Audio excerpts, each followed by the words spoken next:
Hi, everyone. Welcome to Unconfirmed, the show that reveals how the marquee names in crypto are reacting to the week's top headlines and gets the inside scoop on what they see on the horizon. I'm your host, Laura Shin. This week's show is a fireside chat I recorded at the Stacks conference, which was celebrating Blockstack's mainnet launch. The topic was Bitcoin Layer 2s, and the guests were Meltem Demirors, Chief Strategy Officer at Coinshares, and Nic Carter, General Partner at Castle Island Ventures. We explained why Layer 2s exist, how they work, what people are building, and how moving Bitcoin to Layer 2 affects the value of the asset. It was a super fun conversation, and I hope you enjoy it. Now, here's the show. Crypto.com, the crypto super app that lets you buy, earn, and spend crypto. Earn up to 8.5% per year on your Bitcoin. Download the Crypto.com app now.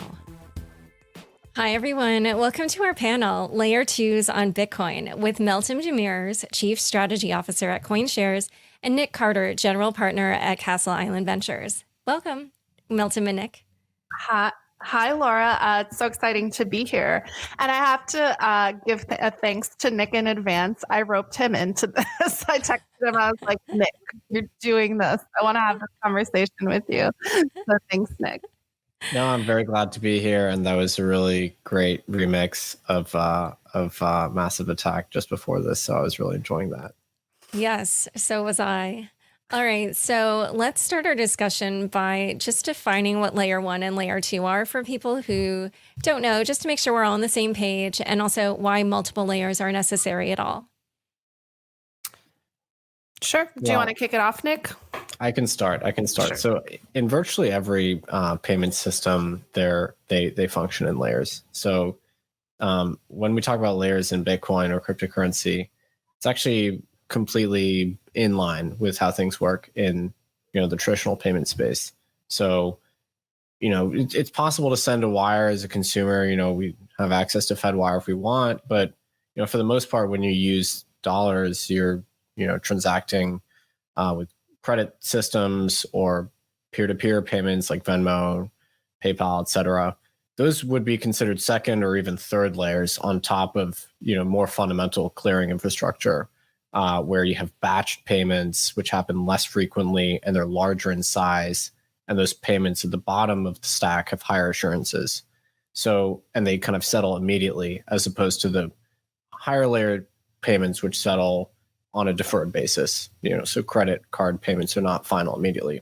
So if you extend that analogy to cryptocurrency, just to sort of contextualize it a little bit, Bitcoin payments would be considered fast settling, high assurance payments. So those are, in my mind, kind of utility scale transactions. You can move huge amounts of value. You can have confidence they're going to settle immediately.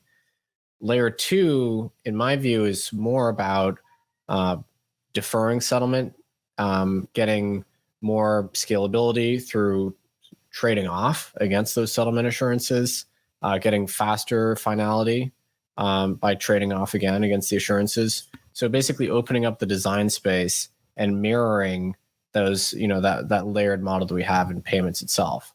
And I think that's really how payment systems scale as far as we understand them. I think it's unlikely that you unite everybody on the bottom layer. That would be like if all we ever used for transactions was sending wires to each other.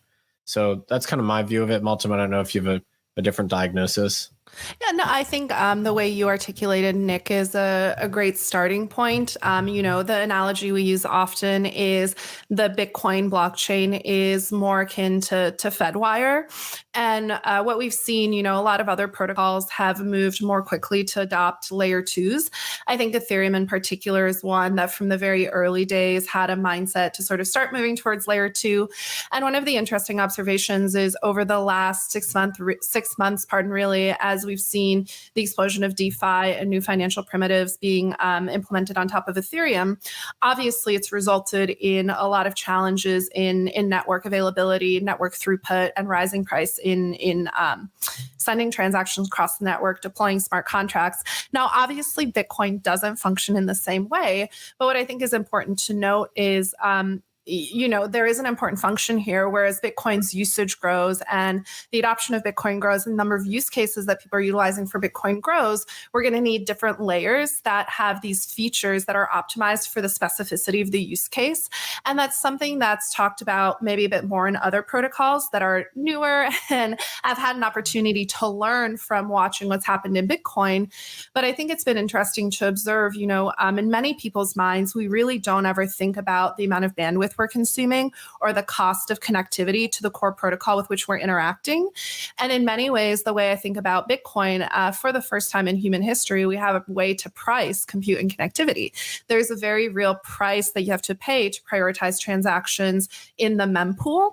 And so in my view, it's actually really like an interesting crossover, between some of the concepts around compute and connectivity and how routing topologies work with money, right? You're basically implementing a routing topology using transaction fees and money effectively that allow you to sort of create specificity in terms of at what layer of the stack you want to operate without compromising the security guarantees of Bitcoin.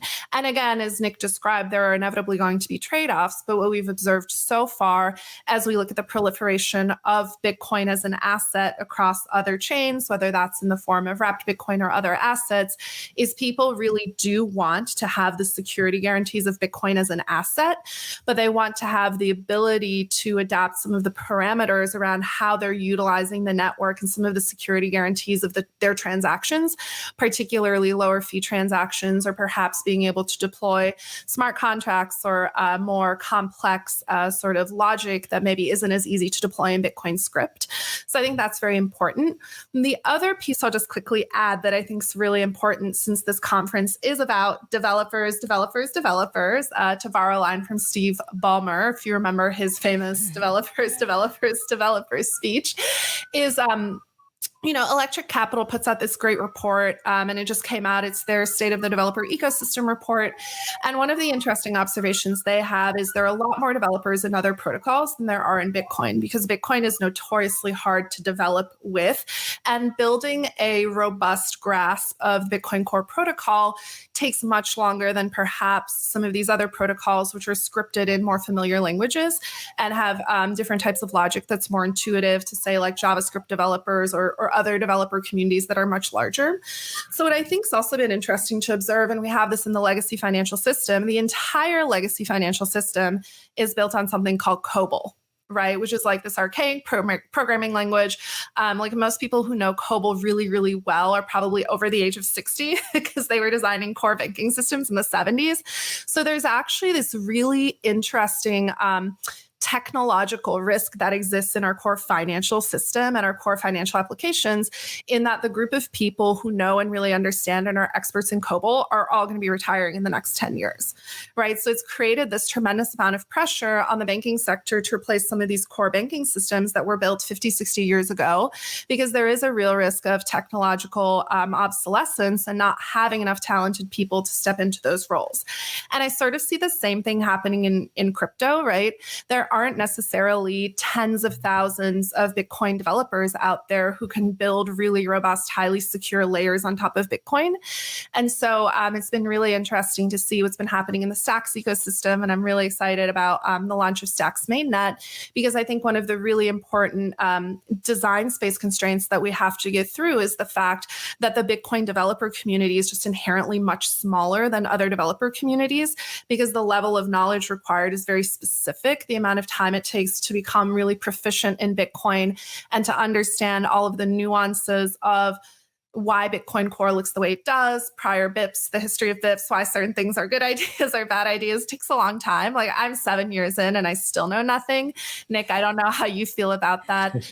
But that's where I think layer twos can be helpful in improving extensibility, because you don't necessarily require a bunch of people to become incredibly proficient in Bitcoin Core. Through layer twos, you can now introduce other programming language that really broaden the developer ecosystem and allow people from other ecosystems to be able to build on top of Bitcoin without necessarily needing to go through that learning curve that you otherwise would. But again, it's just interesting to me that that's also mirrored in legacy finance, where like banks are shitting themselves because all their best COBOL people are leaving and they don't have anyone to replace them. So it's sort of an interesting parallel at least, for me, I think it's been an observation I've recently become much more aware of. Leave it to Meltem to swear in her first answer. I love it. I'm so sorry. No, don't be sorry. I think one of my favorite episodes was when you came on my show and you talked about the shitcoin waterfall. But anyway, okay, so I did want to just get a few kind of like facts about the different layers out of the way also, because, when you were talking about like the different types of, or the rate of transactions that we can have on the different layers. So the current throughput on Bitcoin is I think it's 7 transactions a second. And then what would a layer 2 enable? And then same, why don't we just maybe for comparison talk about Ethereum as well? Yeah, I mean, I think, I don't know about the exact TPS, but Bitcoin does 350,000 transactions a day, and Ethereum does north of 1 million, right? If you compare the base layer to second layers, honestly, it's sort of unbounded at the second layer. Like if we have a Lightning channel open between us, we can send an arbitrary amount of transfers because we're just sort of keeping track of those between us. That information doesn't need to be registered to the chain itself. And then you would eventually or periodically have a settlement that goes back down to the base layer. So you, in some cases, in my view, you win a completely arbitrary amount of scalability, but you are paying for that by changing the security model and the assurances of the transaction. So right, and I think in the numbers you're using, Nick, right? Yes, there's an arbitrary amount of transactions they can push through the Lightning Network. Really, the only constraint at this stage on Lightning is channel capacity, right? So there is a liquidity constraint in terms of how many channels are open, how much liquidity is in those channels. But as like with anything else, the market is going to design solutions that make it profitable for people to open channels and maintain channels, and we're seeing those liquidity solutions coming to market. But again, the reconciliation back to the core Bitcoin blockchain still happens once every 10 minutes. So that is the natural constraint. At the end of the day, this is true of every layer 2 protocol, right? Whether it's in Bitcoin or another blockchain, at the end of the day, the security guarantee is only as good as the last block that was mined and the data that was hashed into that block. And the way, Elizabeth Stark at Lightning Labs uses this great analogy, using Bitcoin is like using email and having to download every email that's ever been sent in order to use your email. That's not how email works, right? For Nick and I to exchange messages with one another, we don't need to download the entire history of email ever. That's impractical. So Lightning is basically an abstraction that allows you to avoid having to do that, but you are making certain trade-offs. And again, there is still an inherent limitation, just as there is in our banking sector an inherent limitation on the capacity of Fedwire and how often reconciliation happens there, right? It's not like you can achieve infinite scalability just because you're doing things higher up in the stack. Ultimately, you are dependent on that base protocol, and you are bound to the security guarantees of that base protocol. So if your protocol is not immutable, like good luck. Like no amount of layer 2 or 3 or whatever you build on top of that is going to have security guarantees that are more robust than your base layer, which is why I think layer 2 on Bitcoin to me is so interesting, because if we look at where value is accruing in the ecosystem today, if we look at the asset people want to own, really like Bitcoin exists in a universe of its own. And then it's not a judgment. It's an observation that's supported by evidence. Yeah, the one thing I would add to that briefly would just be, people are willing to accept inferior security models for second layer payments, which is why, I happily accept the risk of a reversal if I'm a merchant and I'm accepting a credit card payment. That's actually more convenient. You don't always want strong finality. Bitcoin at the base layer offers you a very specific flavor of risk and a very specific flavor of settlement assurance, which is not necessarily appropriate for every transaction. So you don't really compromise anything by building alternative, trade-offs in that kind of design space at higher layers. You're just expanding sort of the nature of the asset, whether that means transacting on Ethereum or in a Lightning channel or on Liquid or on a merged mine system. Crypto.com, the crypto super app that lets you buy, earn, and spend crypto, all in one place. Earn up to 8.5% per year on your BTC. Download the Crypto.com app now to see the interest rates you could be earning on BTC and more than 20 other coins. Once in the app, you can apply for the Crypto.com Metal Card, which pays you up to 8% cash back instantly. Reserve yours now in the Crypto.com app. And so you guys both mentioned the Lightning Network, and Meltem briefly described this, but just for people who aren't familiar, so that's a type of payment channel system. And you did talk about how there needs to be money that's put up front. Can you explain how that works? And then also, one thing I actually feel like I've never either understood or it's just that it's not well built at the moment. To me, the incentives for like locking up your capital in a Lightning channel in order to enable those payments, and then the amount that you'll earn in fees from it, it doesn't like economically make sense to me. So, I don't know how incentivized people would be to do that. So can you talk about first how that works, but then also how the incentive system works? Meltem, you want to go first? Yeah, I can kick it off. Yeah. So again, the way I would describe Lightning channels and Lightning Network is basically what we're doing is when I set up a Lightning channel with someone. So let's say, for example, that I want to set up a Lightning channel with Nic, and Nic has a Lightning channel with you.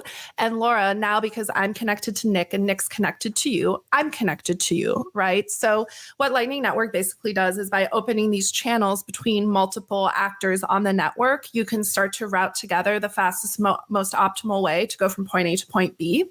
And what we're doing when we're creating a channel between me and Nic or Nic and you is we're collateralizing the channel. Basically, what we're attesting to is the fact that we have a certain amount of collateral or capital that we're willing to post to open and maintain liquidity in that channel. And whenever I utilize, it's basically creating a money tube, right? And saying, okay, this much money can go through this tube. So hopefully that's a helpful analogy. I always think of like the little money tubes that you used to go to the drive-through bank and you put your money in, it gets sucked up and it goes to the teller. So that's what I'm doing, but I'm doing it in cyberspace. So there's now a money tube between me and Nic. And let's say, for example, I collateralize that channel to have a throughput of up to 1 Bitcoin. Basically what that means is every 10-minute or roughly every Bitcoin block, I can send up to that capacity. And it has to reconcile, and that money tube has to sort of be recollateralized or cleared in order for it to reach full capacity again. So basically it kind of creates a limit as to how much transaction volume can go through that money tube based on the security guarantees and the collateral pledge that you're making. And so again, with Lightning Network, if there's a lot of one-way activity, for example, if someone built a new product and they've only set up a small number of Lightning channels to start with, there's going to be capacity constraints because those money tubes get full. And so it takes some time for those to clear and for more transactions to be able to flow through the network. But as there are more and more nodes in the network, say that everyone who's at this conference joins Lightning Network and we're all connected to one another, all of a sudden we're able to leverage that network capacity and send much more throughput through the network. So it's sort of an interesting recursive challenge in a payment channel type of structure where you need a lot of money tubes filled with a lot of capacity in order to be able to facilitate money to flow from point A to point B in the most efficient way possible. So that's the way that Lightning works in my mind. It's like a very juvenile description, but I think it's a helpful way to understand it. The other thing I'll add is currently there are certain limitations on Lightning that were placed there because Lightning is an experimental technology. And as many people know, I think the ethos of development in Bitcoin in many ways, some people call it slow and some people call it boring, but inherently Bitcoin's much more risk averse than maybe some other protocols that don't have such a large market capitalization or maybe don't have, such a strong commitment to immutability and security. So there are some natural constraints that are baked into Lightning while it is still in sort of its infancy that also limit capacity. And those constraints over time, as the network's more battle tested and more channels are established, will hopefully be lifted a bit to facilitate more transactions. But it's sort of like the limit you have on Venmo. I think on Venmo, you can send like $2,000 a week. There's some sort of limit that's applied because it is, to Nic's point, a lower security platform. You can't send billions of dollars of money through Venmo, or even as an individual user, you have a natural limit on how much you can send. Likewise, right now in Lightning, there are some capacity constraints that have been applied just in order to preserve security and to ensure if things do go wrong, the amount of capital and the amount of Bitcoin collateral that's lost is minimized. And then, but can you answer also about the incentives? Because when I did, I looked into this quite a while ago, but I remember somebody wrote about their experience holding or having a node on Lightning. And when I realized the math, I was like, whoa, they earned so little money for all the capital they locked up. And it was something like they wouldn't, break even for like a really, really long time. And I was kind of like, okay, well, then will people be incentivized to do this economically? Yeah, look, I think the transaction fee story and sort of the economics of Lightning is something that's been discussed at great length. I think in order for the economics of maintaining liquidity in Lightning channels to be there, usage of the network has to grow. Ultimately, the idea for Lightning, the use case I think of is not really human-to-human payments, but machine-to-machine payments. So the idea is, if my phone was communicating with your phone, Laura, we were constantly sending transactions back and forth, there would be a lot more transaction fees that accrue. So if you're earning 1 Satoshi per second every second of the day, that can very quickly become a lucrative activity, especially if the value of Bitcoin, it's much more lucrative when the value of Bitcoin's at $45,000 as opposed to, the $10,000 it was at a year ago when everyone was trying to run Lightning nodes. So I think it's sort of a function of the network and the amount of throughput going through the Lightning network as well. Okay, yeah, I don't want to get too hung up on this, but it was something I had wondered about before. So one other thing that I wanted to ask about, so obviously we've been talking about Bitcoin layer twos, but then also, as you mentioned, we are seeing a lot of Bitcoin being moved over to other chains, in particular Ethereum. So when that happens, what do you think? Well, first of all, why are people doing that? What are they doing over there? And well, let's just cover that and then I'll ask this follow-up. I'd be curious to hear Meltem's answer because I've sort of wondered this myself. I participate in the DeFi ecosystem. I dabble, as you know, so I'm happy to chat about this a bit. So look, when it comes to capital markets, in particular crypto capital markets, if we look at market microstructure, so the underlying sort of nature of the market, who the key players are, what the key venues are, the thing that's really fascinating is the majority of volume in the market is Bitcoin to USDT volume or Bitcoin to Tether volume and Bitcoin to USD volume. So the asset that people really want to trade in the market that's the most liquid is the Bitcoin market. And Bitcoin effectively is a liquidity sink in this ecosystem in the sense that whenever, there's a market rally, typically it happens in Bitcoin first and then it bleeds over into other chains and other assets. And whenever there's a drop, it typically happens in Bitcoin first and then bleeds over into other assets. And that's really the nature of the structure of this market in the sense that the majority of the liquidity is still fairly isolated in Bitcoin. When I look at Bitcoin moving to other chains or migrating to other chains, there's two functions that I think we can ascribe this to. One is this boom in DeFi or building new capital markets and new market microstructure using Ethereum. And so what we see is people wanting to continue to trade Bitcoin, but wanting a way to do it natively on Ethereum in a way that's compatible with what they call these DeFi money Legos. So that's trend one. But trend two, the reason that's happening is when we talk about what people want as an asset, people want to be allocated to Bitcoin. Bitcoin still has 70% market dominance when it comes to measuring by market cap. And I think that's a function of the fact that when people look at the universe of cryptocurrencies, Bitcoin really stands in a domain of its own, which is why I think with Stack's mainnet launch and being able to earn Bitcoin through merge mining, that's something that'll be really attractive, I think, to people who are running infrastructure with the objective of earning yields. Like the prospect of earning Bitcoin versus earning, another coin's much more attractive. And so to me, the representation of Bitcoin across other chains is something that will only continue to proliferate. And I wouldn't be surprised, if other assets start to take that approach. This is really how Cosmos, I think, started. They started with a Bitcoin hub before anything else. Why? Because Bitcoin has the majority of the trading volume. Market structure is built around Bitcoin, and what people want to trade, what people want to hold is Bitcoin. That's my view. Nic, I'd be curious to hear what you think, if you agree or disagree. Yeah, no, I think it's very plausible. We see that the most liquid and actively traded DeFi assets, one of them is typically wrapped Bitcoin, along with Ether and stable coins. I've also heard that people wanted to use wrapped Bitcoin for yield farming purposes so that they could retain exposure to Bitcoin while engaging in yield farming. But, it's interesting to look at the Bitcoin migration to Ethereum. It really is very material. We're talking 150,000 units of Bitcoin are present on Ethereum, about $5.8 billion, I think, at current prices. However, there's many different types of wrapped Bitcoin. The largest one is WBTC, which is kind of custodial, which is a very different kind of trust model from owning Bitcoin on the native chain. If you go down that list, you find the more decentralized models like TBDC issued by Keep.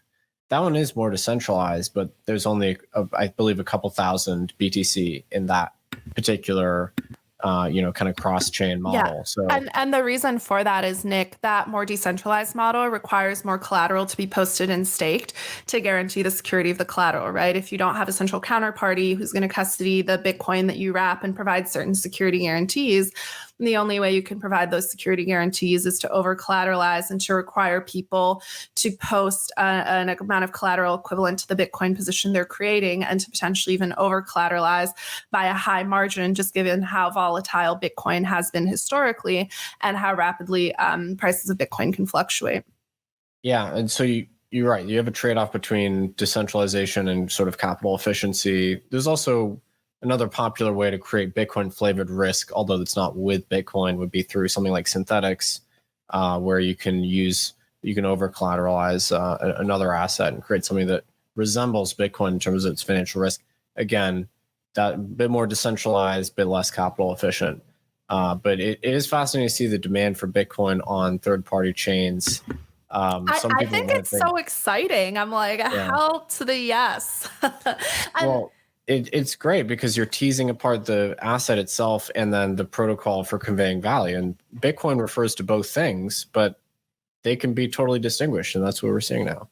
Yeah, well, so I was going to ask you, do you think that using Bitcoin on layer 2 has a different effect on the asset itself, like in terms of the price, than using Bitcoin on a different chain, or are they both accretive to the value? I think the key question there is how that Bitcoin is sort of stored and managed. When Bitcoin is represented on other chains, that Bitcoin is effectively locked up and taken out of circulation in most models, unless it's synthetic exposure, like Nick was mentioning with synthetics. But in most instances we see today with like BTC, TBTC, REN BTC, you're actually collateralizing you're securitizing, I should say, the underlying Bitcoin and making it useful on other chains. So in that instance, you're taking Bitcoin out of the market, which inherently has, an impact on the market. And that, as demand increases, there's less supply in the market. And, everyone's done the Econ 101 graph where you have your line for supply, you have your line for demand. If supply is fixed and demand goes up, then obviously there will be price increase. So that's the effect that I think collateralized Bitcoin on other chains has. When it comes to Bitcoin on L2, I think Bitcoin moving into the Lightning ecosystem, depending on how much of it is used to seed liquidity on Lightning channels, there could be some effect. But at the end of the day, moving Bitcoin between Lightning and Bitcoin like base layer network is quite easy. I do it all the time using Blue Wallet, which is a great app that has HD Bitcoin wallet and a Lightning Bitcoin wallet. It's quite easy to do. So you can add liquidity, remove liquidity from channels fairly easily. And so I think in that instance, it doesn't necessarily have the same effect because you're still talking about Bitcoin being in circulation and people being able to move assets on the same chain. And so I think the effect of Bitcoin moving to other chains, right, is certainly far more value accretive to the underlying value story around Bitcoin. I think the other piece is also a narrative thing, right? I think one thing that would be amazing to see, if the price of Bitcoin goes to $200,000, we could effectively see a higher volume of Bitcoin trading activity on DeFi than any other asset, which would be sort of like a crazy thing to conceptualize, but it's not inconceivable. And I think from a narrative perspective, that really starts to prove out the point that Nick mentioned, where the story here really is around the value of Bitcoin, the asset, being separated from the value of the infrastructure that it's used to trade on. It's like, CME and ICE and all of these venues that people to trade have different types of functionality and are used in different ways. But the value of ICE isn't the value of the total market cap of all the assets that are traded on ICE. That's preposterous. There's one other thing to mention, which is if you were moving Bitcoin entirely from the Bitcoin protocol and circulating on ETH, I think there's a potential cannibalization effect on the fees that would otherwise be paid to miners to circulate that Bitcoin, because now those are fees being paid to Ethereum miners, right? So from a soundness of the protocol perspective, I would say you are actually reducing the fee revenue that's accreting to miners on Bitcoin. Whereas if you're doing L2, which is sort of nearer to Bitcoin, like Liquid or Lightning, or I would say Blockstack actually has the potential to accrete fees back to Bitcoin miners. That is potentially better for the long-term security of the protocol from a security spend perspective. So I think I might have a slight preference for the Bitcoin adjacent L2 as opposed to porting the asset to third-party chains entirely. So we only have another minute or two before we have to go, but I did want to, I mean, we've only really talked about Lightning as a Bitcoin layer 2, and I just wanted you to throw out some other of your favorite Bitcoin layer 2s for people to check out. Yeah, so I can start. There are a lot of different ways that people are trying to build Bitcoin layer 2. So Lightning obviously is focused on payment channels and creating a new type of channel-driven topology to facilitate efficient routing from one node to another. There's merge mining protocols. So one example is Rootstock. Stacks is going to be merge mined as well, which is super cool. So there are a number of instantiations like that. There are side chains as well. So Liquid is an example of a side chain. We're a participant at Coinshares in the Liquid network, and that's really a side chain that's focused on facilitating clearing and settlement. And we're working on a bunch of really interesting new atomic swap settlement protocols built on top of Liquid that allow you to sort of settle funds at the same time, as opposed to having the problem of who goes first, which is still an interesting problem in the OTC space since Bitcoin settles with finality, but cash doesn't necessarily. So those are some of the ones I've been looking at. I've also been looking at Sovereign, which is a project that's focused on bringing DeFi yields to the Bitcoin space. They're sort of decentralizing a lot of the centralized Bitcoin lending platforms and their functionality. So I can pass it to you, Nick. I don't know if I've named all of your favorites as well, though. I've left you with nothing. This is kind of a referendum on the state of Bitcoin L2, is that you just basically named all the major ones. But I like the merge mining approach. I think merge mining is very elegant, very cool. And so I'm super excited to see what Blockstack does. And honestly, I know Liquid gets a lot of flack, but I think it's totally fine to have alternative security models. There's no deception there. And as long as you're transparent with the security model, and you have big scalability wins by creating a federation, that's fine. So yeah, those are the key ones, and I'm obviously monitoring all of them closely too. All right, great. Well, this has been a super fun discussion. Thank you both so much for coming on this fireside chat. I started to say on my podcast. Anyway, Laura, you're just in podcast mode. Like you've done it for so long. I know. I could do it in my sleep. Anyway, all right. Well, everybody, enjoy the rest of the Stacks conference. Thanks for joining us.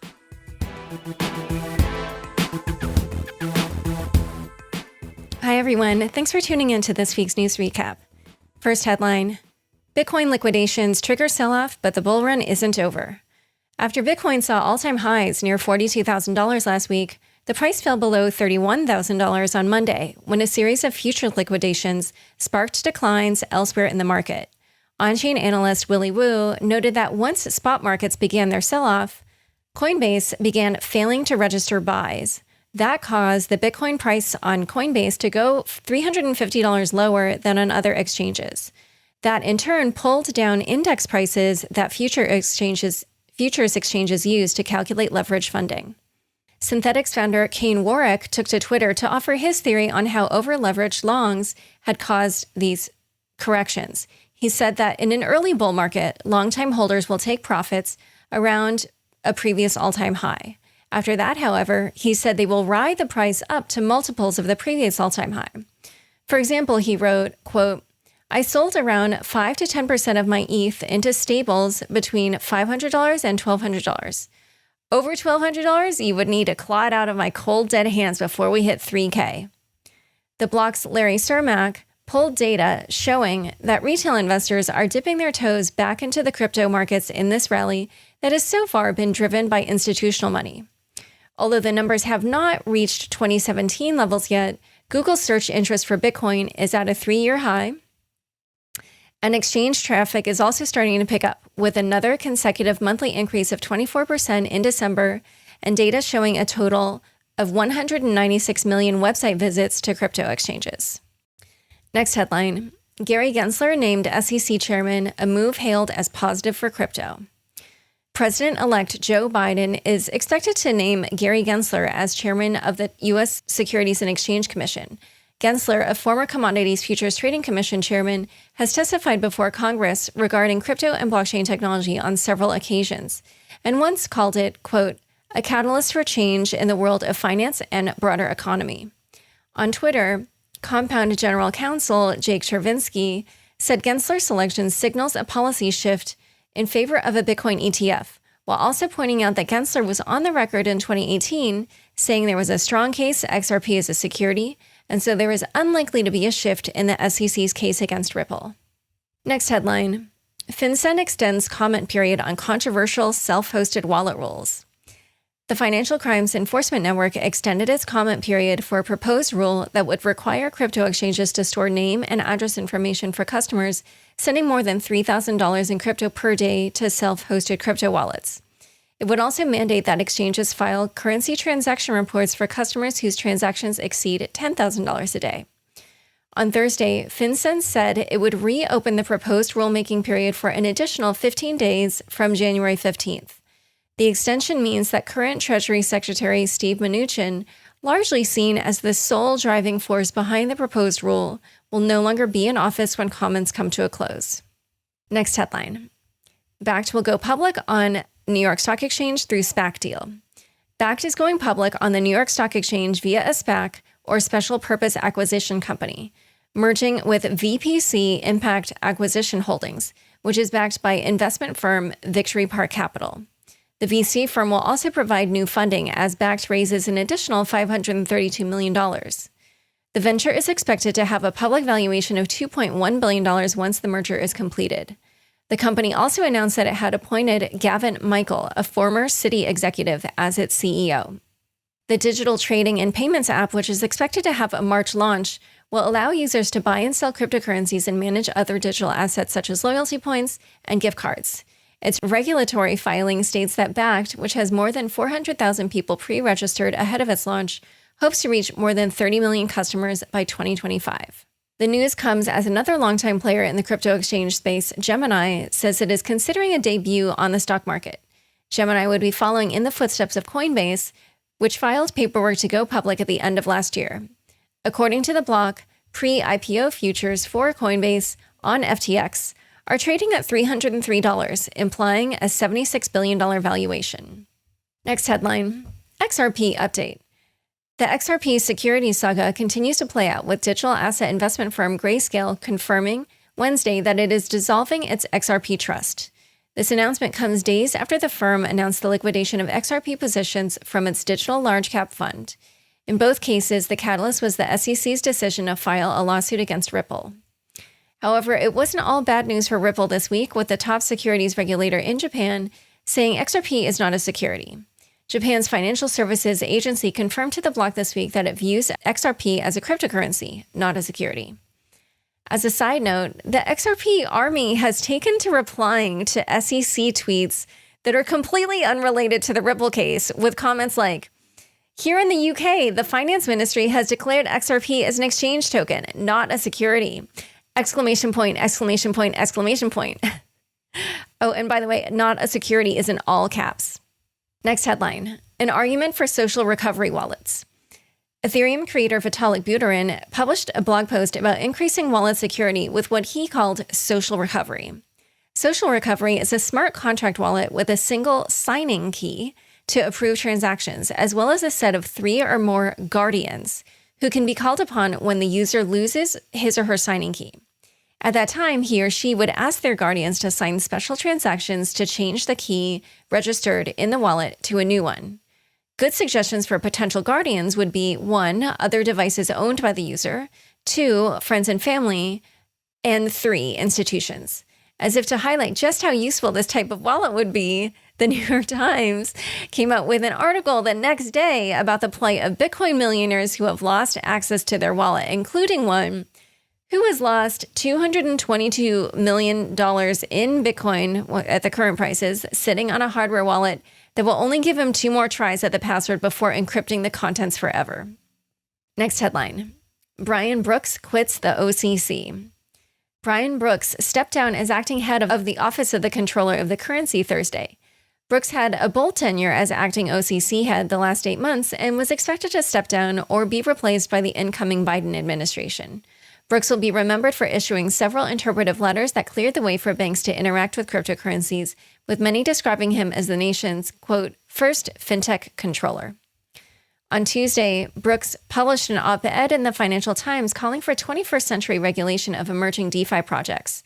Just as self-driving cars have appeared in the last few years and upended the way we think about transportation and leaving regulators scrambling, Brooks called for more clarity in federal regulation of DeFi. He expects DeFi applications to take off quickly, risking a scenario in which U.S. states fill the void of federal regulatory uncertainty, impeding the development of a national market. Time for fun bits. How a normie artist became stupid Bitcoin rich and paid it back. Ali Spagnola, an independent artist and creator of outrageousness, as she calls herself, made a hilarious video about how she earned a Bitcoin back in 2013. And by the way, not in like November, December 2013, but like June 2013. She logged back in recently, discovered it was worth $11,000. Then by the time she actually published the video, it was worth $40,000. The video then details how she paid her newfound wealth back. She's actually a really funny character, and the story is super entertaining and even kind of heartwarming.